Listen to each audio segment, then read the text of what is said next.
biggest lessons I learned from where I grew up is that a community matters. And so here, I think that one of the greatest privileges I have is to help take care of the community that helped raise me.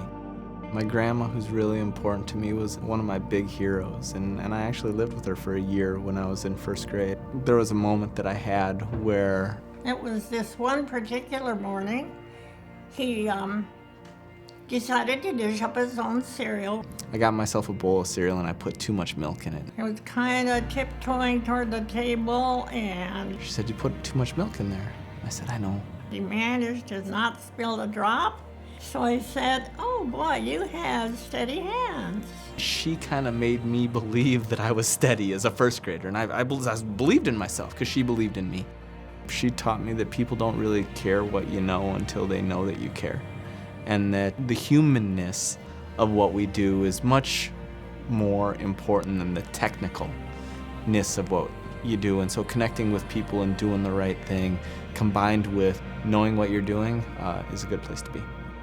When Vance was recruiting me, he took a picture with his arm around my grandma at church and texted me and said, "Hey, I was talking with your grandma. She really wants you to do her cataract surgery, so it looks like you have to join me." And so I joined him. Fast forward about a year and I'm actually doing my grandma's cataract surgery.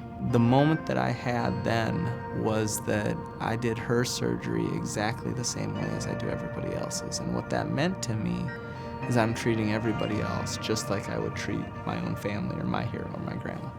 It's the trust that my patients put in me, but it's the trust that my partners put in me, and it's the trust that my employees put in me, and probably most importantly, the trust that my family puts in me. My wife's amazing. She has only been supportive, only been a person that would, speak truth to me when I need to hear it, but also say, "I'm there for you and I got your back every time."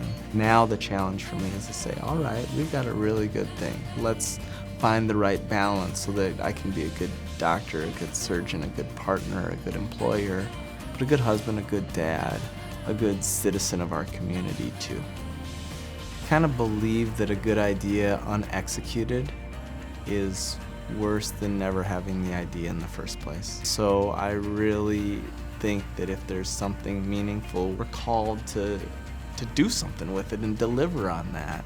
Astronauts on the International Space Station are having swelling of their optic nerves. Probably one of the top problems facing NASA if they're ever going to send somebody to Mars. I was asked to be part of the Vision for Mars team to help them solve this problem. Glaucoma is the second leading cause of blindness in the world. If we can make a difference on stopping blindness from glaucoma and play a real small role in helping the first human step foot on Mars, that feels like you made a little contribution.